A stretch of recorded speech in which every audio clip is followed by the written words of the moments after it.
अब हम सब वेलकम करेंगे सिस्टर शांता को, जो आज का वचन देने वाली हैं। सब तालियों के साथ उनको वेलकम करेंगे।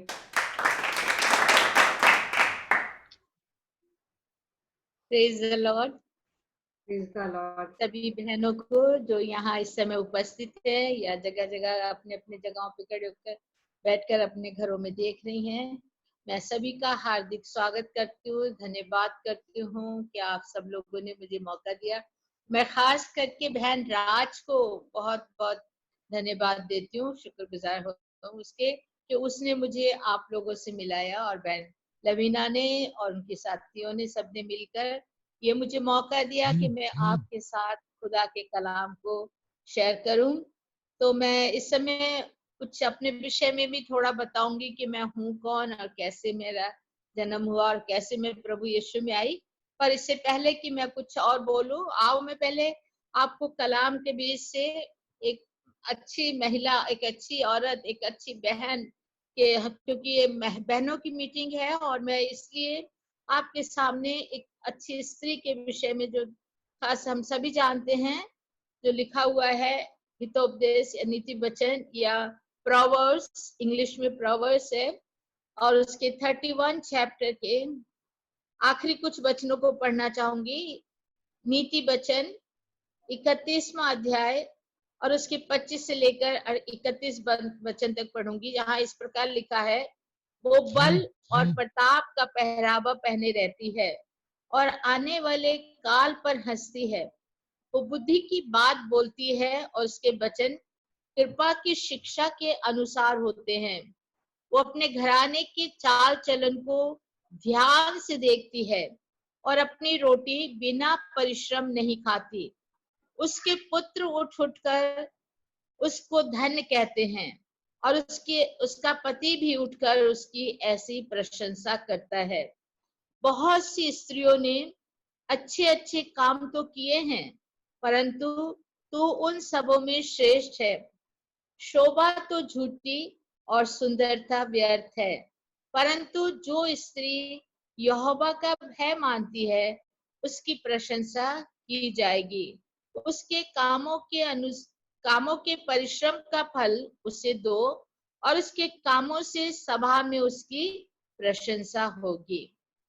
एक प्रशंसनीय औरत, महिला, जैसे अगर हम कहें, स्त्री के 4 रूप होते हैं। सबसे पहला है माँ, दूसरा बहन, तीसरा पत्नी और चौथी बेटी। बाकी और रिश्ते तो उसके बाद आते हैं, लेकिन सबसे पहले एक इंसान को दुनिया में लाने वाली, दुनिया में सब कुछ सिखाने वाली, बताने वाली, सही मार्ग दिखाने वाली, उंगली पकड़ कर चलाने वाली, उसके लिए दुख सुख भोगने वाली, सब कुछ करके देने वाली, वो होती है माँ। पहला रिश्ता है माँ का। दूसरा उसके बाद होता है बहन का, जो हम संसार में आ जाते हैं और हमें बहन मिलती है, और वो बहन भी एक बहुत बड़ा मूल्य रखती है। जैसे मूसा की माँ भी थी और मूसा की बहन, जिन्होंने मिलके उसको बचाया, और उसका जीवन बचाने के लिए उन्होंने इसराइलियों को, जब मिस्री लोग मार रहे थे, तो इस माँ और बहन ने उनको, मूसा को बचाकर छुपाकर नदी में बहा दिया ताकि वो बचा रहे। और आगे जाके यही मूसा एक बहुत बड़े कार्य के लिए परमेश्वर ने उसको चुना, इसराइलियों को मिस्रियों की गुलामी से आजादी देने वाला मूसा था। और इतने इसराइलियों को जंगल में लेकर आया, उनको चलाया, नदी पार कराई, बहुत सारे कार्य, बहुत से अद्भुत चीजें हुई। तो सबसे पहला उनका सहयोग किसका था? एक माँ का और एक बहन का, है ना। तो इसलिए हम पहले कहेंगे कि हर एक स्त्री के जीवन में, एक माँ के जीवन में या बहनों के जीवन में, सबसे पहला जो भाग है वो है एक माँ का, दूसरा है एक बहन का, और तीसरा जो रूप है वो आता है पत्नी का। एक पत्नी, अच्छी पत्नी।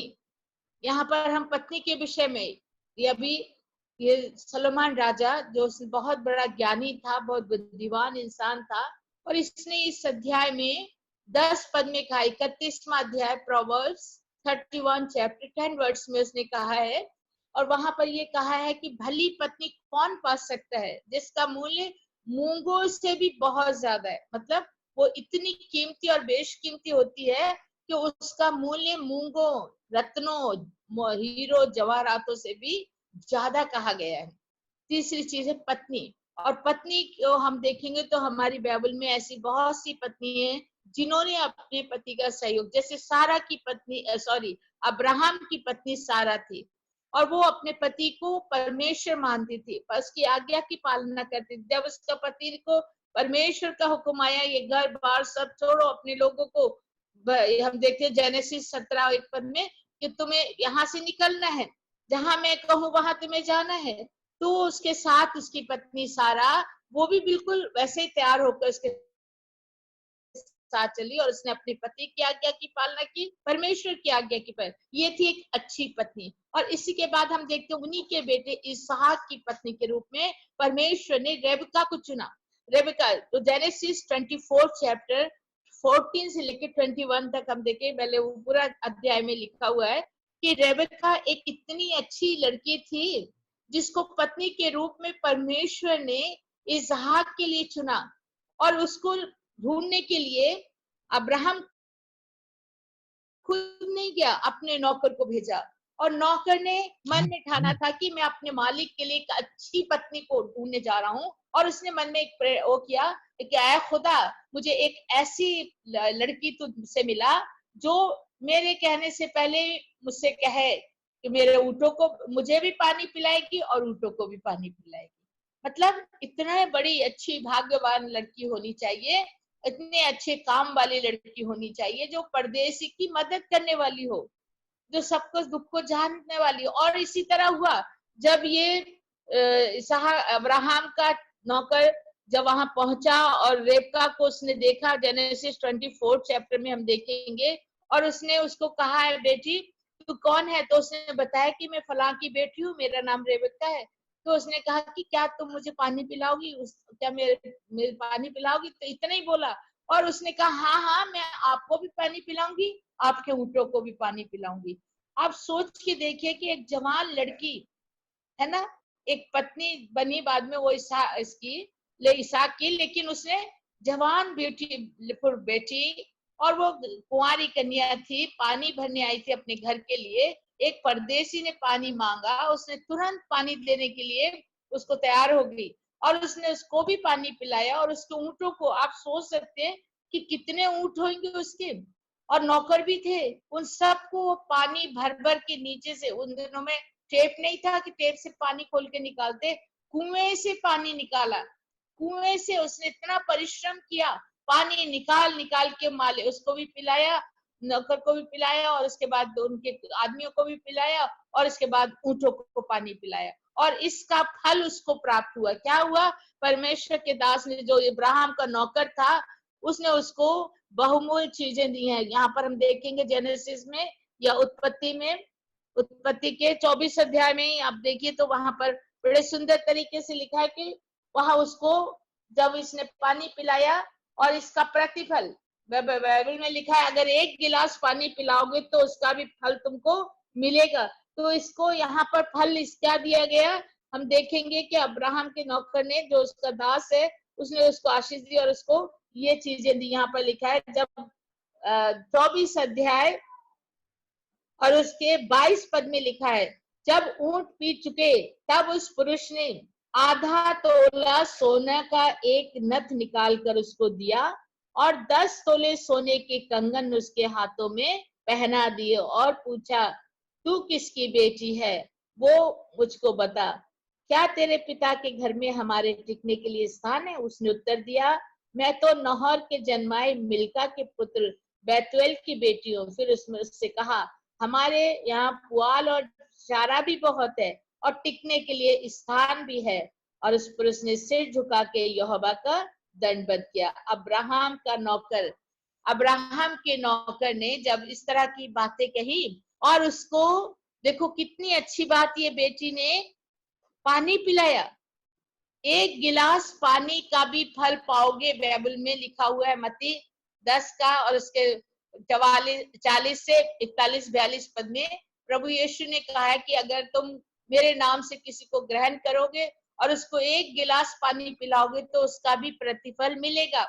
तो मेरी प्यारी बहनों और माओ और बेटियों और पत्नियों, आप लोगों को ये एक बहुत ही अच्छा सब्जेक्ट है, बहुत अच्छी बात सुनने को मिल रही है कि आपको कैसे करना है, दुखी की मदद करना है, बेसहारा का सहारा देना है, परदेसी को मदद देना है। ये हमारे बाइबल में लिखा हुआ, अभी हम इसमें लिखा हुआ अभी पढ़ा था ना, दाऊद इसका किंग सोलोमन ने जो प्रोवर्ब्स में अभी हमने पढ़ा 31 का और उसके 25वें पद से हम पढ़ रहे थे, तो वहां पर क्या कहा था कि वो दीन दरिद्र के लिए अपनी मुट्ठी खोलती है, गरीबों को संभालने के लिए उसके हाथ हमेशा खुले रहते हैं, वो देती है। मतलब जो अच्छी माँ है, जो अच्छी बेटी है, जो विश्वासी पत्नी है, उसका ये काम होता है। और इसने किया किसने? रेबेका ने। रेबेका जो इसहाक की पत्नी बनी, इसने क्या किया? जो परदेसी उसके पास आए थे, जिनको वो जानती भी नहीं थी, उसने पानी मांगा। जब देखो दिन में लड़कियां पानी भरने जाती थी, कितना मुश्किल होता है पानी लेने जाना, और दोपहर में पानी में लेने भी गई है और उसको कुएं से पानी निकालना पड़ रहा था, और उस परदेसी ने पानी मांगा, उसने कहा मैं आपको भी पिलाऊंगी, आपके ऊँटों को भी पिला दूंगी। कितनी अच्छी बात है ना? तो उसने मतलब उसका दिल दया से भरा हुआ था ना, उसका हाथ खुला हुआ था, उसके पास जो भी था उसने किया और उसने सबको पानी पिलाया। और पानी पिलाने का फल उसको क्या मिला? 10 तोले सोने का नथ और हाथों में कंगन। कितने? हाँ, आधा तोले के नथ और 10 तोले के सोने के कंगन हाथों में पहना दिए। 10 तोले के कंगन उसके हाथों में, ना कितना अच्छा लगता है जब हमें कोई सोने के गहने मिले।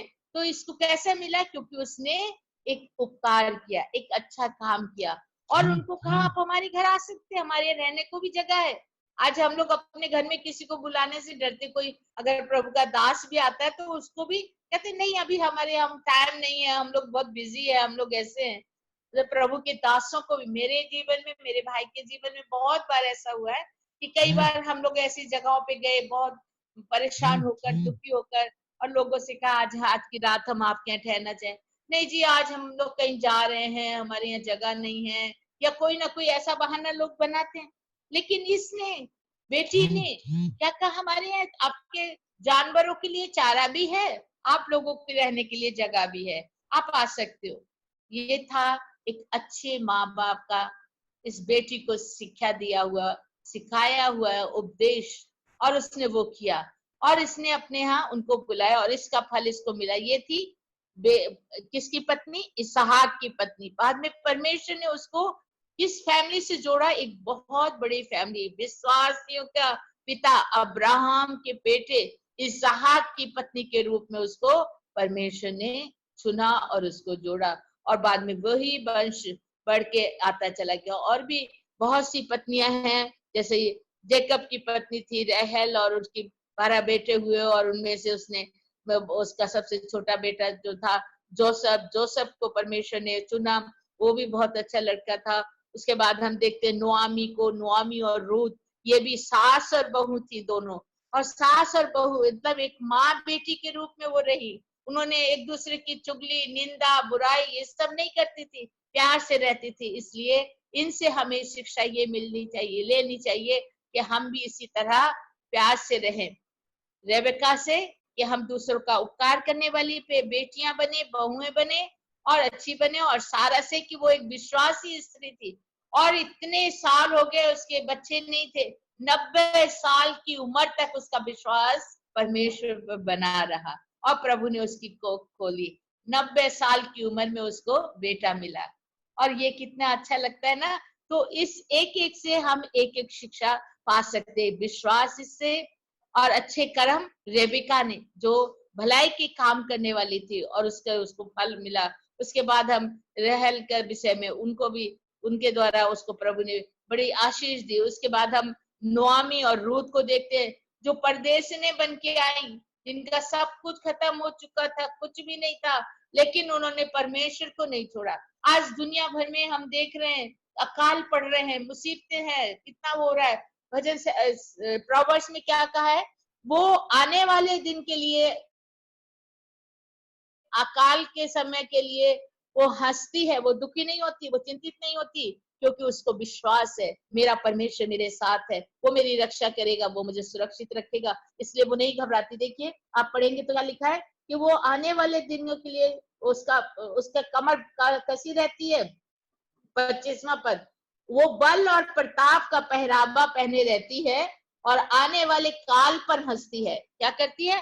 आने वाले काल पर। अभी जैसे महामारी फैली है सारी दुनिया में और हम लोग डर रहे हैं, घबरा रहे हैं ना, ये कहते हैं कि वो जो धार्मिक स्त्री है, जो प्रभु पे विश्वास करने वाली है, जो सारा के जैसे विश्वासनी है, जो रेबेका के जैसे प्रभु को भरोसा करने वाली है, राहेल के जैसी है, नोआमी और रूत के जैसी है, कुछ भी नहीं, सब कुछ खत्म हो गया।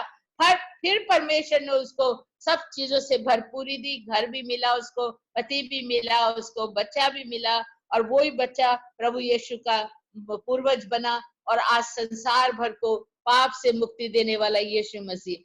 तो ये इस तरह की ये पत्नियां थी और इन पत्नियों के द्वारा इतना बड़ा कार्य हुआ कि प्रभु के राज की महिमा। और एक और हम देखते हैं हन्ना को, हन्ना के विषय में पहले शमूएल 2 में भी लिखा हुआ है। हन्ना एक पत्नी थी जो दुखी थी, जिसके बच्चे नहीं थे, और उसने दुआ की। इसको कहते हैं दुआ करने वाली पत्नी। आज माए और बहनें हम बहुत सारी हैं, घरों में रहते हैं, कुछ नहीं है तो भी टाइम अपना दूसरी चीजों में व्यतीत कर रहे हैं। मेरी प्यारी बहनों, मेरी प्यारी माओ, दुआ ऐसी चीज है जिससे आपके खानदान की जरूरतें पूरी होती है, जिससे आपका खानदान बचा रहता है, जिससे आपके घर से मुसीबतें टलती हैं, जिस दुआ के कारण आपके घर पे कोई तबाही नहीं आती, कोई मुसीबत नहीं आती। जैसे भजन संहिता 91 में लिखा हुआ है ना कि जो परम प्रधान के चाहे हुए स्थान में बैठा रहे, वो सर्वशक्तिमान की छाया में ठिकाना पाएगा। कौन है? जो हक ताला के पर्दे में बैठा रहे, वो कादरे मुतलक के साया में रिहाई पाएगा या जगह पाएगा। तो ये है खुदा का कलाम। तो उसके नीचे हमें रहना है, उसके साए में रहना है, हमें सुरक्षित। तो कैसे रहते खुदा के साए में? हम खुदा के साथ जुड़े हैं। कैसे? दुआ के द्वारा। तो ये जो हन्ना थी, ये दुआ करने वाली स्त्री, रोती है, दुआ करती रहती है, किसी से कुछ नहीं, अपने चुपचाप उसके आंसू बह रहे थे। रोमियो में लिखा हुआ है कि पवित्र आत्मा हमें दुआ करनी सिखाती है, आहें भर भर के। कैसे हमें दुआ करना चाहिए नहीं आता, पवित्र आत्मा सिखाती है। और जब पवित्र आत्मा का अभिषेक होता है तो हमारे आंसू निकलते हैं, आहें निकलती हैं, और वो दुआ बहुत सा बड़ा हमें फायदा देती है। मेरे परिवार की कुछ बातें मैं आपको इसी मैसेज के साथ ही बताना चाहती हूँ। मेरी माँ धनन कौर, मेरे पापा का नाम था सरदार प्रताप सिंह।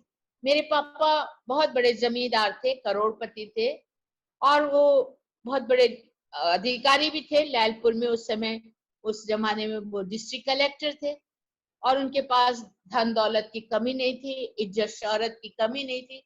कमी थी तो एक चीज की कमी थी कि उनके यहाँ 12 सालों तक कोई औलाद नहीं हुई थी, और इसके लिए उन्होंने बहुत दुख उठाए, बहुत जगह जगह गए, बहुत से गुरुद्वारे विच जाके मत्थे टेके, बहुत से संत फकीरा कोल गए, बहुत सारे बाबिया कोल गए, बहुत सारे बाबों के पास जाके उन्होंने बहुत सारी दुआएं करवाई, लेकिन कहीं से कुछ नहीं मिला। परेशान हो गए, चिंतित। और वो मेरी माँ जो थी वो बहुत अच्छी थी, बहुत प्यारी थी, और वो साधु सुंदर सिंह की चाचा की बेटी थी। तो उनको एक ही विश्वास था, मेरा वीर साधु सुंदर सिंह अगर दुआ करेगा तो मुझे यीशु मसीह से कुछ मिल सकता है, मैं उससे दुआ करवाऊंगी। 1925 में मेरी माँ ने साधु सुंदर सिंह को एक पत्र लिखा और उसमें कहा कि भैया आप मेरे पास आओ, मेरे लिए दुआ करो। तो साधु सुंदर सिंह हमारे घर में 1925 में आए, और आके उन्होंने मेरी मम्मी और पापा को दोनों को कहा, अगर आप यीशु मसीह पे ईमान लाएंगे तो आपके घर में औलाद हो सकती है। मेरे पापा भी बहुत परेशान हो चुके थे, डॉक्टरों को पैसे दे दे के, इलाज करा के, जगह जगह भी बाबा को जा के, मंदिर मस्जिद जाके, कुछ भी कहीं से भी आस नहीं हुई। तो उन्होंने कहा चलो यीशु मसीह को भी वो कर लेते। और मेरी मम्मी तो पहले ही बहुत विश्वास करती थी यीशु मसीह पे। दोनों ने उसी वक्त कहा ठीक है, आज से हम यीशु मसीह को मानेंगे, और वो वहीं पर घुटनों पे बैठ गए। और साधु सुंदर सिंह ने उनके सिरों पे हाथ रख के दुआ की, और दुआ करके उन्होंने कहा, उनको खुदा ने रोम में दिखा दिया, कहा अगले साल तुम्हारे यहाँ बच्चे होंगे। क्या कहा? बच्चे होंगे, बच्चा नहीं, बल्कि उन्होंने क्या कहा? तेरे यहाँ बच्चे होंगे। बहन तू अब निराश मत हो, अगले साल तेरे यहाँ बच्चे होंगे। जैसे उन्होंने कहा, मेरी माँ ने उसी वक्त सिर झुका के जैसी प्रभु की मर्जी, और ऐसा कह के साधु सुंदर सिंह दुआ करके वहां से चले गए और एक कुछ बातें बता गए, अब से तुम यीशु मसीह को मानना, उसके हुक्म की पालना करना, और जो खुदा का है खुदा को, जो तुम्हारा है तुम अपने पास रखना। तो हमारे मम्मी पापा ने उसी तरह खुदा के हुक्म की पालना करनी शुरू करी और वो विश्वास में बने रहे और खुदा ने उनको बरकत दे दी। और मेरी माँ के यहाँ कंसीव होगी मेरी माँ, और 1926 में 22 जुलाई के दिन मेरी माँ के यहाँ जुड़वा बेटों ने जन्म दिया। ये जुलाई का महीना है, इसी जुलाई में 22 तारीख को मेरी माँ ने 2 बेटों को एक साथ जन्म दिया। ये हमारे घर में बहुत बड़ी खुशी की बात थी कि एक ही दिन में 2 बेटे एक ही साथ जन्मे, और ये बहुत बड़ा जश्न हमारे यहाँ मनाया जा रहा था, क्योंकि इतने सालों तक औलाद न थी और कितना मुश्किल था। तो पापा जी तो बहुत अमीर थे, उन्होंने बहुत बड़े लंगर लगवाया, सब लोगों को खाना वाना बहुत अच्छा से, मिठाइयां बंटियां पूरे शहर दे विच, पूरे लैलपुर शहर है हमारा, लैलपुर अभी पाकिस्तान में है, फैसलाबाद कहते हैं वहां पर उन्होंने बड़े धूमधाम से सब कुछ करवाया और सब लोग बहुत खुश थे। उसी दिन साधु सुंदर सिंह आ गए और आके उन्होंने कहा, क्या मेरी प्रार्थना का उत्तर आपको जवाब मिल गया?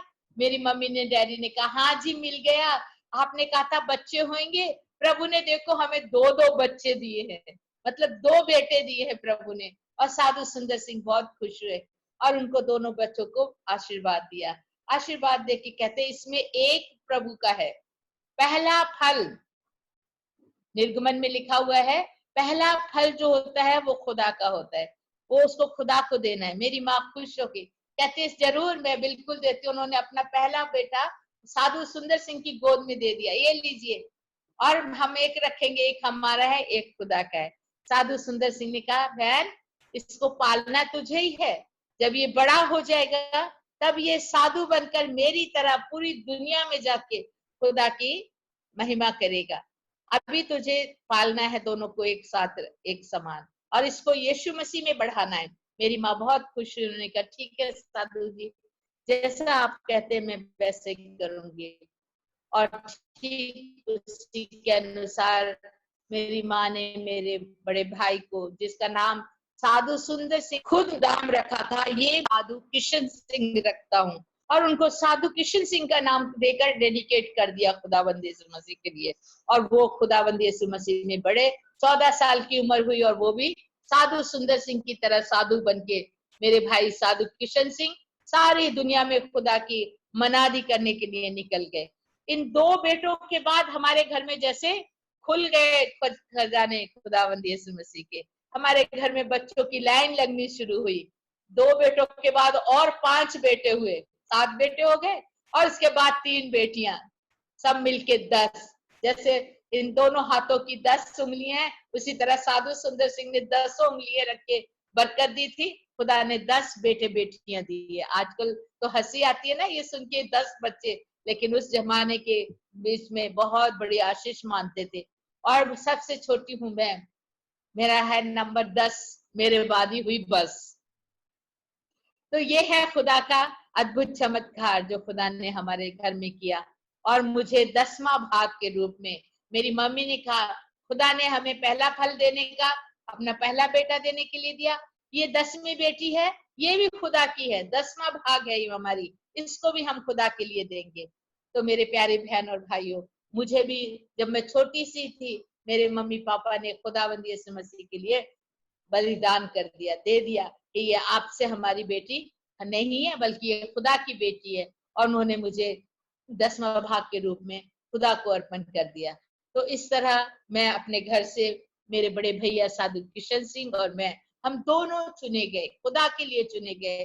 जैसे यूहन्ना 15:16 में लिखा हुआ है, तुमने नहीं बल्कि मैंने तुम्हें चुना है और ठहराया है। हालेलुया। हम अपने नहीं बल्कि खुदावंद के द्वारा चुने गए हैं, और हम आज सारी दुनिया में खुदा की तमजीद करती हूँ। मेरे बड़े भैया तो अभी नहीं रहे, साधु किशन सिंह तो 1998 में खुदावंद के राज में चले गए, स्वर्ग में हैं। और मुझे अभी भी खुदा ने रखा है 65 साल की उम्र की। अभी भी मैं खुदा की सारी दुनिया में जाके मनादी करती हूँ। अभी लॉकडाउन के कारण घर में बैठे आपसे बातचीत कर रही हूँ। तो ये है खुदा का अद्भुत वो नजारा जो खुदा ने हमारे साथ किया।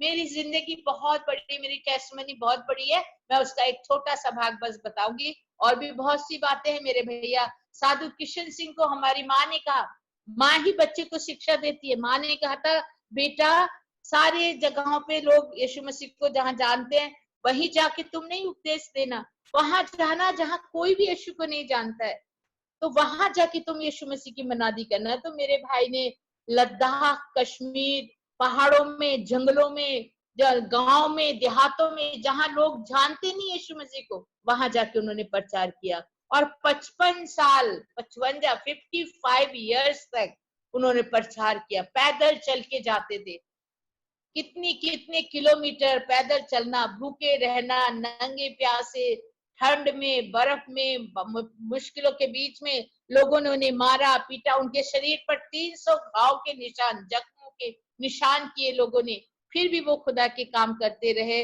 और करते करते करते लास्ट में अपनी 73 इयर्स की उम्र में खुदा के पास उन्होंने खुद ही कहा, मैं मुझे खुदा अब मुझे ले चल, मैं और दुनिया में नहीं रहना चाहता, मेरा काम पूरा हुआ, मेरी दौड़ पूरी हुई। और अचानक ऐसा क्या कि और खुदा के राज में चले गए। 1989 में उनको परमेश्वर ने 98 में 3 मार्च को 1998 में 3 मार्च के दिन परमेश्वर ने उनको अपने राज में बुला लिया। मुझे परमेश्वर ने बड़े अद्भुत रीति से चुना है। 14 साल की थी जब मैं, तो मेरे माँ बाप तो पहले ही मर गए थे 4 साल की उम्र से। मेरे बड़े भैया साधु किशन सिंह ने मुझे पाला, बोर्डिंग स्कूल में फिर दिल्ली में पढ़ाया। 14 साल की उम्र में 9th मैंने पास किया। 9th स्टैंडर्ड पढ़ते ही मैं मुझे बहुत बीमार हो गई, टिटनेस की बीमारी हुई, टाइफाइड, मलेरिया, जॉन्डिस। 3 महीने तक मैं हॉस्पिटल के बेड में थी। कोई नहीं कहता था ये बचेगी। लास्ट में मुझे जब टिटनेस की बीमारी हुई और उसके कारण मेरी मृत्यु हो गई, हॉस्पिटल से डेड बॉडी ले आके घर रख लिया। सारे रिश्तेदार, आंढ गुआंढ, पड़ोसी सब आ गए, अरे ये लड़की मर गई, शांता मर गई। सब शहर में हल्ला मच गया और सब लोग आ गए और मेरा जनाजा उठाने की तैयारियां करने लगी। लेकिन उस समय रात ज्यादा हो गई। वादी साहब ने सब कुछ तैयारियां कर दी, लेकिन कब्र नहीं खुदी थी। कहा आज की रात तो हम कब्रिस्तान नहीं ले जा सकते, कल सवेरे इसका जनाजा उठाया जाएगा। बाकी सारी तैयारियां हो चुकी थी और रात भर के लिए मेरी लाश को रख दिया गया। और मेरे रिश्तेदार भी सब उठ उठ के चले गए, पड़ोसी लोग भी चले गए। रात भर कौन बैठेगा इतनी देर तक। सबके जाने के बाद चर्च के लोग भी चले गए। पादरी साहब ने कहा कल सवेरे हम आते हैं, अभी बैठिए। और उसके बाद सबके चले जाने के बाद मेरे भैया साधु किशन सिंह अकेले थे। वो भी काफी देर तक बैठे, उनको भी नींद आने लगी और वो भी एक साइड में जाके सो गए। जब वो सो गए तब अचानक खुदा का अजीब चमत्कार हुआ। 2 स्वर्गदूत आसमान से नीचे आ गए और वो मेरे पलंग के दोनों तरफ खड़े हो। उन्होंने मेरे हाथों को पकड़ा और मुझे कहा, बेटी शांता चलो, तुम्हें यीशु ने बुलाया है, तुम्हें स्वर्ग में जाना है। और वो मेरा हाथ पकड़ के स्वर्ग की ओर ले गए और मुझे स्वर्ग में एक बहुत खूबसूरत जगह पे पहुंचाया गया, जहां सब तरफ रोशनी ही रोशनी और बहुत ही सुंदर वातावरण था। और बड़े प्यारे प्यारे लोग वहां पर सफेद कपड़े पहने महिमा कर रहे थे प्रभु की। और एक बड़े से सिंहासन पर, सोने का सिंहासन था, उस सिंहासन के ऊपर यीशु मसीह को बैठे देखा। दूर से एक बड़ी लाइट चमकती हुई नजर आ रही थी उनके चारों तरफ। और जब नजदीक उनके लिए सामने ले जाके स्वर्गदूतों ने खड़ा किया तो मैं उनके पैरों से देखना शुरू किया। पैरों से देखते देखते जब मैं प्रभु के चेहरे की ओर ऊपर निगाह की, उनको उनके चेहरे को देखने के लिए, मुझे वहां कुछ दिखाई नहीं दिया। उनके चेहरे पे एक बहुत बड़ी रोशनी थी और उस रोशनी में इतनी तेज चमक, उसमें मुझे कुछ भी नजर नहीं आ रहा था। एक बड़ा सूरज चमकता हुआ नजर आया और मैं देख के डर के ऐसे सिर को नीचे झुका लिया। उसी वक्त मुझे एक बड़ी मीठी आवाज सुनाई दी और उस आवाज ने मुझे कहा, वो यीशु मसीह की आवाज थी। उन्होंने मुझे कहा, बेटी शांता, तुझे ये जीवन में वापस लौटाता हूँ, तो दुनिया में जा और सबको बता मैं ही जिंदा खुदा हूँ। और इतना कह के खुदावंद यीशु मसीह ने अपना हाथ मेरे सिर पे रखा और मुझे नीचे की ओर धकेल दिया और मेरी आत्मा नीचे की ओर जाने लगी और एक गहराई के जैसे पार होकर कब कब मेरे शरीर में प्रवेश किया मुझे पता नहीं, और मेरा शरीर मेरा आत्मा में प्रवेश हो मेरी आत्मा उसमें प्रवेश होते मैं उठ के खड़ी हो गई, पलंग से नीचे खड़ी हो गई। और जब मैं खड़ी हुई तो मैंने देखा मेरे ऊपर ऊपर आसमान से एक बड़ी रोशनी गिर रही थी, और मैं समझ गई खुदावंद यीशु मसीह ने मुझे आसमान से जमीन पे भेज दिया। और मैं जोर जोर से अपने भैया को आवाज दे के उठाने लगी, वो सोए हुए थे। भैया जल्दी उठो, जल्दी उठो, देखो यीशु मसीह ने मुझे जमीन पे वापस भेज दिया है। वो सोए हुए थे, उनको किसी तरह उठाया, उनकी आंखें भी नहीं खुल रही थी। वो इसी तरह पूछते, कौन है तू, क्या चाहिए? मैं कहा मैं शांता हूँ। कहते वो तो मरी हुई है, वो पड़ी है उसकी लाश, तू कौन है? मैं कहा नहीं भैया आप उठ के देखो, मैं जिंदा खड़ी हूँ आपके सामने। मेरे भाई को अजीब लगा, वो जल्दी से उठ के खड़े हो गए और उन्होंने मेरी लाश को पलंग पे देखना चाहा, वहां बिस्तर पे कोई नहीं था। मैं उनके सामने खड़ी, मैं क्या उधर क्या देख रही हूँ, मुझे देखो मैं यहाँ खड़ी हूँ। कहते कौन है तू? मैं क्या मैं शांता। उन्हें लगा कि शायद मेरी बहन की आत्मा है। वो मुझे कुछ थोड़ा घबराहट जैसी भी थी। वो कहते यीशु के नाम से दूर हो जा। मैं क्या नहीं भैया मैं शांता हूँ आपकी बहन, विश्वास कीजिए। वो फिर मुझे छू के देखते, मैं छू के देखूंगा, और मैंने अपना हाथ उनके आगे किया।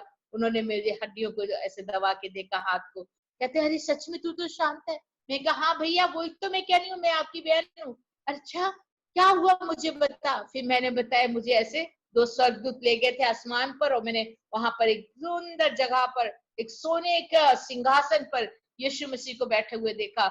और प्रभु यीशु ने मुझे कहा मैं ही जिंदा खुदा हूँ और मैं बहुत जल्दी आने वाला हूँ। जाओ बेटी जाके सबको ये बात बताओ। और इसलिए उन्होंने मुझे वापस भेज दिया, और ये जीवन मुझे यीशु मसीह ने दिया। इतना सुनते मेरे भाई खुश हो गए, नील डाउन हो गए, प्रभु का धन्यवाद किया। और मुझे कहा शांता तुझे यीशु मसीह ने जिंदगी दी है, ये नई जिंदगी यीशु की। मैंने कहा हाँ भैया, पहले वाली शांता मर गई, अब जो जिंदा है वो यीशु मसीह की बेटी है। और अब से मैं भी यीशु की सेवा करूंगी, और मैं भी प्रभु के साथ साथ जाऊंगी। मेरे प्यारे बहन और भाइयों, उस दिन से ही मैंने बाइबल को गले से लगा लिया, और मेरे सारे रिश्तेदारों को, बहन भाइयों को, सबको, हमारे चर्च के पास्टर भी भागे आए देखने के लिए कि शांता जिंदा हो गई है। उन्होंने तो कब्रिस्तान का इंतजाम किया था, लेकिन बाद में आके मुझे खड़े हुए देखा, कहते अरे तू तो जिंदा है। कहते हमने बाइबल से पढ़ा था जारस की बेटी को इसने जिंदा किया, लाजर को 3 दिन के बाद मुर्दों में से जिंदा किया गया, विधवा के बेटे को जिंदा किया, हम पढ़ते थे। लेकिन आज हमने देख लिया यीशु आज भी जिंदा करता है। मैंने कहा हाँ पादरी साहब, मुझे यीशु मसीह ने जिंदा किया। आज से मैं सारी दुनिया को जाके बताऊंगी यीशु मसीह जिंदा खुदा है और उसने मुझे जिंदा किया है। और इतनी बात सुनते हमारे रिश्तेदार बड़े गुस्सा हुए, मेरे भाई बहन जो अभी तक यीशु मसीह को नहीं जानते, सरदार है हमारे सारे परिवार, वो कहते हैं चुप कर कुड़िए, ये सब मत बोलो, चुप करके रहो, चलो अंदर जाओ। मैं कह नहीं, मुझे यीशु मसीह ने बोलने के लिए भेज रखा है दुनिया में, मैं सारी दुनिया में जाके प्रचार करूंगी। अरे तुझे हम नहीं जाने देना, तुझे मार डालेंगे, तुझे पैर तोड़ देंगे, तू नहीं निकल सकती, अंदर चल घर में। और मुझे मेरे ताया जी ने बहुत जोर से मारा, और थप्पड़ मारते मैं इधर को झुकी। फिर भी मैंने कहा कोई बात नहीं, आप जितना भी मार लो, लेकिन मैं यीशु मसीह को नहीं छोड़ूंगी। मेरे भैया को भी मारा, हम दोनों बहन भाइयों को एक कमरे में बंद कर दिया। रात के 2 बजे 2 गुंडे हमारे भाई लोग बंदूकें लेके आ गए, कहते आप बुलाओ, कहाँ है तुम्हारा यीशु, बचाएगा? हमने कहा हमारा यीशु हमारे साथ रहता है, वो कभी हमें नहीं छोड़ता। फिलिपिया 1:21 में लिखा है, जीना हमारे लिए मसीह है, मरना हमारे लिए लाभ है। हमारे लिए तो दोनों ठीक है, अगर मरेंगे भी तो यीशु मसीह के लिए, जिएंगे भी तो उसकी खिदमत के लिए। आप मार सकते हैं। जब वो गोली मारने वाले थे, हमारी आंखें बंद थी, हम खुदा से दुआ करते, कुर्बान होने के लिए तैयार थे, और हमारे भाई लोग हमें शूट करने वाले थे। ठीक उसी वक्त खुदा ने अद्भुत चमत्कार किया। अचानक वहां पुलिस आ गई, उन्होंने हैंड्स अप बोला। जो गोलियां दागने वाले थे वो डर गए, उन्होंने पीछे मुड़ के देखा तो बहुत सारे पुलिसमैन वहां आ गए, उन्होंने उनको अरेस्ट कर लिया। हमने आंखें खोल के पुलिस को देखा, हम बड़े खुश हो गए, खुदा का शुक्र है। और पुलिस वालों ने हमें बताया, हमने पूछा आपको किसी ने फोन किया था, आप कैसे सही समय पे? उन्होंने कहा हमें किसी ने नहीं फोन किया, हमें नहीं पता था, हम तो इधर से गुजर रहे थे। वो नाइट गार्ड जो होती है शहरों में, गश्त लगाने वाली पुलिस, कहते हम तो दूसरी गली में जाने वाले थे, पता नहीं कौन सी शक्ति आपके इस गली में लेके आ गई। खुदा का शुक्र है, कोई और नहीं, यीशु मसीह लेके आया। हालेलुया। और ठीक टाइम पे खुदा ने हमें बचा लिया। उसी वक्त रात के 2:30 बजे का समय था। मैंने कहा अब मुझे कुछ नहीं चाहिए। मेरे पापा ने मेरे लिए 2 कारें दी हुई थी, बहुत बड़ी कोठी दिल्ली में करोल बाग में, 8 करोड़ रुपए की संपत्ति मेरी और मेरे बड़े भैया की। हमने कहा हमें कुछ नहीं चाहिए, हमें सिर्फ यीशु मसीह चाहिए। वो सब कुछ अपने रिश्तेदारों के हाथ में छोड़ के, ले लो तुम, ले लो सब कुछ, हमें सिर्फ यीशु मसीह चाहिए। अपनी बाइबल को सीने से लगा के मेरे भैया साधु किशन सिंह के साथ घर से निकल पड़े।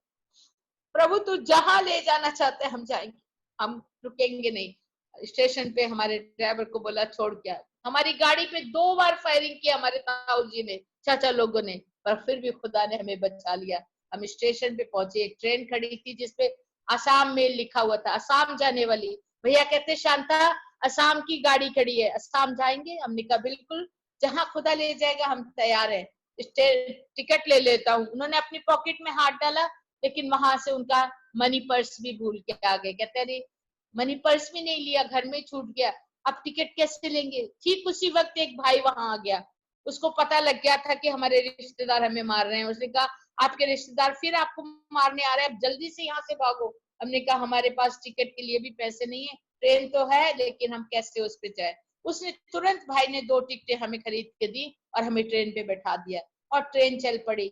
वो हमने कहा कोई एड्रेस वगैरह हमें वहां का दीजिए। वो बेचारे अपनी डायरी निकाल के एड्रेस लिखने लगे और कुछ रुपए भी निकाल के देना चाहते थे। इतने में ट्रेन इतनी फास्ट हो गई कि वो ना हमें एड्रेस दे सके ना पैसा।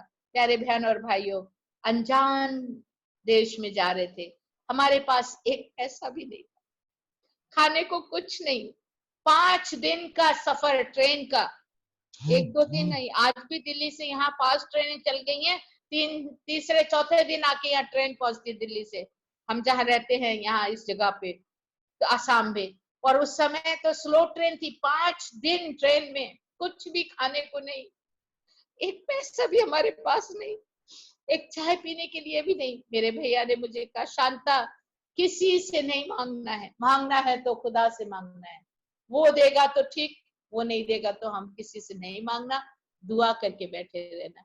जब दूसरे लोग रोटी खाते होते हम दुआ में आग से झुका के बैठ जाते, घुटने टेक के बैठ जाते, या उठ के दूसरी तरफ चले जाते। हमने नहीं मांगा। 1 दिन, 2 दिन, 3 दिन, बल्कि 4-5 दिन कुछ नहीं। छोटी सी थी, बहुत कमजोर, 14 साल की बच्ची, और ट्रेन का पानी ही पीते थे और कोई पानी नहीं। उन दिनों में बोतलें भी नहीं चलती थी, और वही पानी पी के 5 दिन बड़ी मुश्किल से गुजारे। 6ठे दिन उस शहर में पहुंचे, रंगिया जंक्शन है उसका नाम।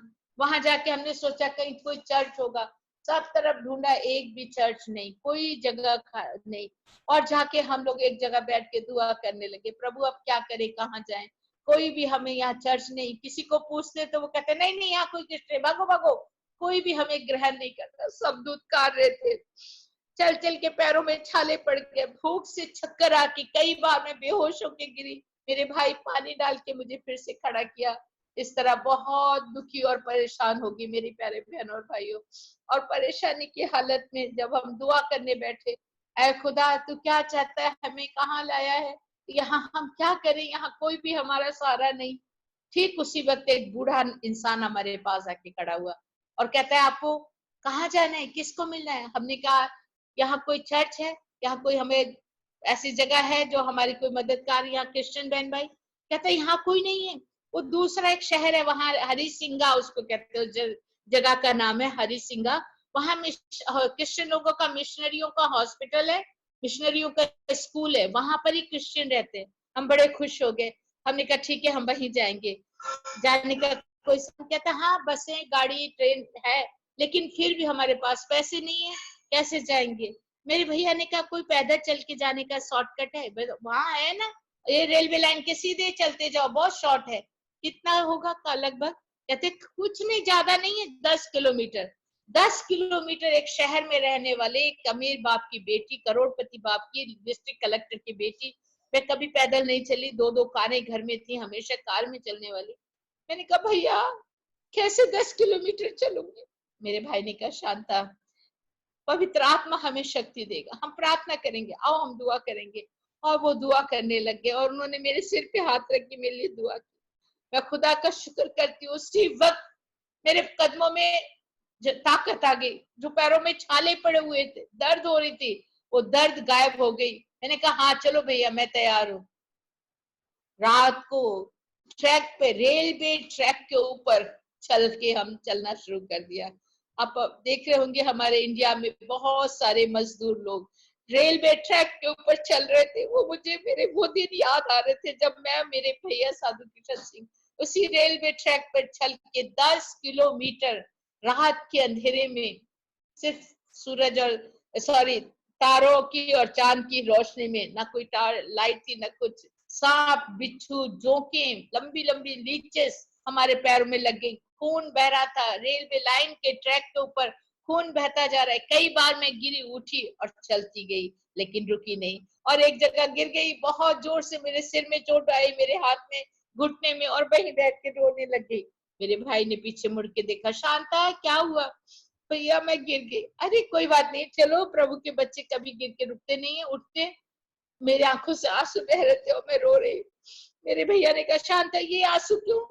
बाइबल में तो लिखा है जब तुम पर तरह तरह की मुसीबतें, याकूब 1 अध्याय 2 पद में, जब तुम पर तरह तरह की मुसीबतें आए, परीक्षा हो, तो घबराना नहीं है, रोना नहीं है, बल्कि खुशियां मनाना है। तो इससे तुम्हें बहुत आशीष में। मेरे भैया कहते रो, हंसो, गाओ। मैं क्या भैया कैसे गाऊंगी, कैसे नाचूंगी, मुश्किल है। मेरे पैरों में पूरे जख्म हो चुके, चल चल के छाले पड़ गए, चोट लगी, गिरी लोहे के उसके ट्रैक के ऊपर में, छिल गए हाथ। कहते प्रभु यीशु ने भी हमारे लिए कितना खून बहाया, जख्मी था लेकिन उसने उफ तक नहीं की। तुम्हें रोना नहीं है, यहाँ खुशी होने के लिए क्या है। प्रभु ने अपने चेलों को कहा है जब लोग तुम्हें सताएं, दुख दें, तुम आनंदित और खुशी में होना, क्योंकि तुम्हारे लिए स्वर्ग में बहुत बड़ा मुकुट रखा है। मैं क्या हाँ ये तो सही है, वचन तो लिखा है। चलो हम गाना गाएंगे। और मेरे भाई ने एक गाना शुरू कर दिया, ये कांटों भरी डगर है इस पर है तुझे। छोटा सा गा के बताती हूँ, बस खत्म करने वाली हूँ। ये कांटों भरी डगर है इस पर है तुझको चलना, ये कांटों भरी डगर है इस पर है तुझको चलना, कभी गिरना फिर संभलना, कभी गिरना फिर संभलना, पर सुना बहाना, ये कांटों भरी डगर है इस पर है तुझको चलना। इस तरह गाते गाते हम उस गांव में पहुंच गए। रात के 12 बज चुके थे, सबके घर बंद थे। एक घर के दरवाजे पे क्रूस का निशान देखा, वहीं जाके दस्तक दी, भाई साहब दरवाजा खोलो, दरवाजा खोलो। काफी देर के बाद दरवाजा खुला। भाई ने पूछा कौन है आप, कहाँ से आए हैं? मेरे भैया ने, साधु किशन सिंह ने कहा मैं साधु किशन सिंह हूँ, ये मेरी बहन शांता, हम साधु सुंदर सिंह के भांजा और भांजी हैं। जैसे ही बोला वो कहते अरे आप साधु सुंदर सिंह के भांजा भांजी हैं, आपका स्वागत है, आइए हमारा घर पवित्र हो गया, आप उसके रिश्तेदार हमारे यहाँ पहुंचे हैं। और उन्होंने अंदर हमें बुलाया। अंदर जब हम गए, उन्होंने देखा लालटेन की रोशनी में हमारे पैरों से खून बह रहा था, हमारे जख्मों से खून बह रहा था। और वो देख के कहते किसी ने मारा? नहीं, किसी ने नहीं, ये कैसे बहा खून? तो मेरे भैया ने बताया हम लोग रेलवे लाइन पर चल के आ रहे हैं, इस कारण से। अच्छा इतनी दूर आप इतनी मुश्किल रास्ते में चल के आए, इसमें से जंगल में से गुजर के आना तो बहुत मुश्किल है, कोई जिंदा नहीं बचता है, आपको तो सिर्फ परमेश्वर लेके आया है। उन्होंने हमें गर्म पानी से हमारे पैर हाथों को धुलाया, दूसरे कपड़े पहनने को दिए। और उस माँ ने मुझे पूछा बेटी कुछ खाया तुमने? मैंने कहा नहीं कुछ नहीं। कब से नहीं खाया? मैंने कहा आज 6 दिन हो गए। 5 दिन ट्रेन में भूखे थे, आज पूरा दिन वहां शहर में ढूंढते रहे, चर्च कहीं नहीं मिला, और आज पूरा दिन वहां भी भूखे। अरे बाप रे, तुम लोग 6 दिन के भूखे हो? वाहे खुदा, तुम्हें खुदा ने कैसे इतने मुश्किल है खिलाऊंगी? मैंने कहा अभी रात के 2:30 बज गए बहन, अभी रहने दीजिए, कल सवेरे लेंगे। कहती नहीं, मैं भी बनाऊंगी। और उस बहन ने उसी वक्त आटा गूंदा, रोटियां बनाई और हमें रात के 2:30 बजे उन्होंने रोटियां खिलाई। प्यारे बहन और भाइयों, जबूर 34 का 10वां पद कहता है, शेरों के बच्चे तो भूखे मर जाएंगे, लेकिन खुदा अपने बच्चों को कभी भी भूखा मरने नहीं देता। तो मेरे प्यारे बहन भाइयों, इस तरह हम इस आसाम में आए और यहाँ पर हमारा मिनिस्ट्री शुरू हुआ। वो भाई आज भी जिंदा हैं, उनका नाम है फ्रेडरिक दत्त, जिन्होंने हमें अपने घर में ठहराया। और उन्हीं के द्वारा हम सबसे पहला असम में उनके द्वारा शुरू हुए। अभी तो बहुत जगह जगह घूमकर, बड़े बड़े दुख उठाकर, एक गांव से दूसरे गांव पैदल चल के एक एक दिन में 15-15, 16-16 किलोमीटर चलना। कभी जंगलों में खाने को कुछ नहीं मिलता, पत्ते खा खा के गुजारे, झाड़ियों में भीड़, बैवान जंगल के अंदर पत्तों का घर बना के वहीं ठहरना, वहीं सो जाना, फिर उसे दिन फिर चलते रहना। इस तरह बड़ा दुख उठाया इस असम के अंदर हमने। और आज भी खुदा का शुक्र करती हूँ कि इसी असम में खुदा ने हमें रखा है। और अभी खुदा के फजल से खुदा ने हमें सब कुछ दे रखा है। हमारे पास अभी बहुत से बच्चे भी हैं मेरे आश्रम में, गरीब बच्चों को हमने यही कहा कि हमें खुदा ने जैसे तंगी से, दुखी होने के समय बचाया, हम भी दूसरों की मदद करेंगे। जैसे रेबका ने पानी का फल पाया, खुदा ने हमें भी वैसे ही फल दिया। मेरे पास अभी मैं इससे पहले भी बहुत से बच्चे पाल चुकी हूँ, कम से कम 200-250 बच्चों को मैंने पाल के बड़ा किया। अनाथ और बेसहारा बच्चों को, छोटों से को मैं ले आती हूँ, मेरे यहाँ बड़ा करके जवान होने तक, उनको सेटल करने तक रखती हूँ। अभी भी मेरे पास 11-12 बच्चे हैं, लड़के हैं, लड़कियां भी हैं। और इन सबको खुदा चला रहा है और डेली रोज की रोज खुदा ही देता है। हम किसी संस्था से नहीं जुड़े हैं, कहीं से हमें सपोर्ट नहीं, कोई फॉरेन एड नहीं, सिर्फ खुदा से ईमान रखकर, विश्वास करके हम खुदा के कार्य करते हैं। और खुदा के लोग जो खुदा के प्रेमी हैं, वही लोग हमारी सहायता करते हैं। तो इस तरह खुदा हमें चला रहा है। मेरे साथ अभी मेरे बड़े भैया साधु किशन सिंह नहीं रहे, उनके मरने से पहले ही खुदा ने मुझे एक और भाई दिया है, वो साउथ इंडिया है, आंध्र प्रदेश के भाई दीपक, वो भी हमारे साथ रहते हैं। उनका परिवार है, उनकी 2 बेटियां, वो भी मेरे साथ रह के मिनिस्ट्री कर रहे हैं। तो इस तरह खुदा हमें संभाला है। मेरे प्यारे बहनों और भाइयों, खुदा के बेटियों, खुदा की बच्चियों, आपको एक अच्छी पत्नी के लिए, एक अच्छी माँ बनने के लिए, एक अच्छी बेटी बनने के लिए, एक अच्छी बहन बनने के लिए बाइबल को देखना है। बाइबल में जो लिखा हुआ है कि उसके बेटे उठ उठ के उसको मुबारक कहेंगे, उसका पति भी उसकी तारीफ करेगा। किसकी? जिसने अच्छे काम किए, जिसने अपने जीवन को अच्छा बनाया, जिसने अपना स्वभाव अच्छा बनाया, जो सबको प्यार से रखती है, जो अपने घर का सही चाल चलन को देखती है, रखती है। लिखा है वो गरीबों की मदद के लिए हमेशा मुट्ठी खोलती है और दूसरों की सहायता करती है। बड़े बड़े मेरे और एक गवाही है, मैं आपको फिर कभी मौका मिलेगा तो बताऊंगी। 7 दिन इसी असम में हम भूखे थे और उस समय खुदावंद यीशु मसीह एक भिखारी का रूप लेके हमारे पास आके हमसे रोटी मांगी थी। और उस समय हमारे पास जो था हमने उसको जब दिया, और उसके तुरंत बाद ही उसने हमें एक हमारे सिरों पे हाथ रख के हमें कहा, बच्चों अब तुम्हें कोई कमी नहीं होगी, मैं तुम्हारे साथ हूँ। और उसके कहने के बाद ही हमें एक पार्सल मिला, उसमें कपड़े मिले और 100 रुपया का नोट। और उसके बाद कभी हम गरीब नहीं हुए। खुदा ने हमें बढ़ाना शुरू कर दिया, बढ़ते ही चले गए। और आज खुदा का दिया हुआ सब कुछ खुदा ने आज रिजक दे रहा है, हमें भूखे नहीं मरने देता। अभी लॉकडाउन है, लोग तड़प रहे हैं भूखे से, जैसे से हम लोग जहां तक बनता है हम दूसरों की मदद में अपने हाथ बढ़ा रहे हैं। मेरे बच्चों के साथ मिलकर हम सब लोग मिलकर दुआ करते हैं। और हमारे साथ सिर्फ और कुछ नहीं, केवल दुआ का फल, जैसे हन्ना ने दुआ की, खुदा ने उसको बरकत दी है ना, उसी तरह सिर्फ दुआ करने से खुदा सब कुछ देता है। अब दुआ में हाथ उठाओ, खुदा सब कुछ देगा।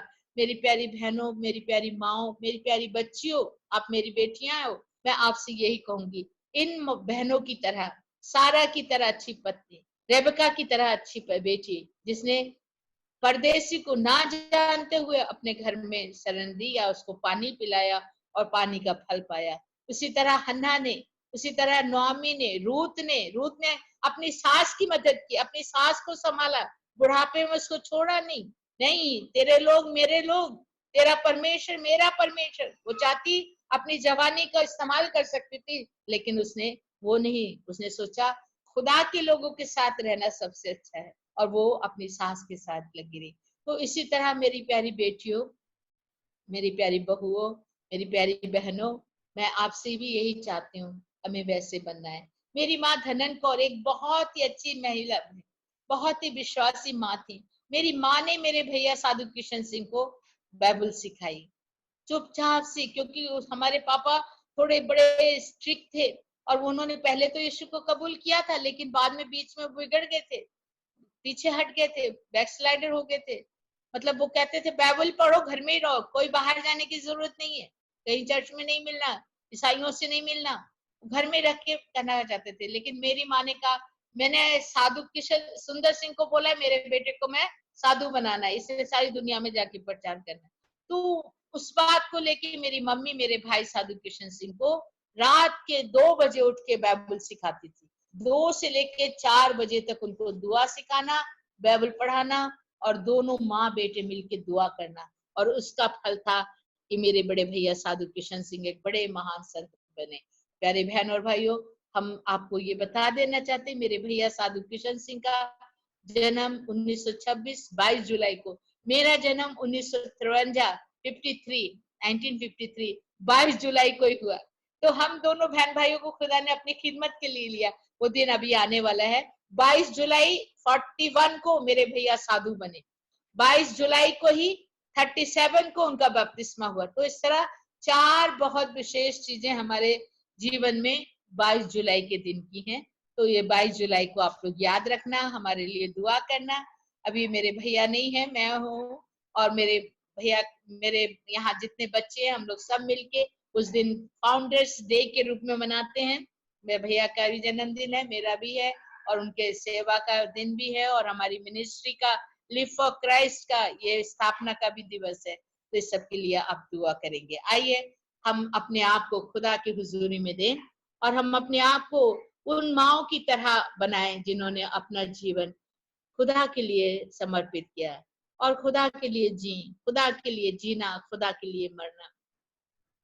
मैं आपके सब बहनों के लिए भी खास दुआ करूंगी, और इस वचन के लिए जो वचन आज खुदा के कलाम से हमने पढ़ा, जो अच्छी माओ के विषय में, अच्छी बहनों के विषय में, अच्छी पत्नियों के विषय में हमने सुना, खुदा हमें भी उनके जैसा बनाए। हमारे जीवन में ऐसी ही माएं और बहनें और भी हों जो हम खुदा की महिमा कर सके। दुआ करेंगे।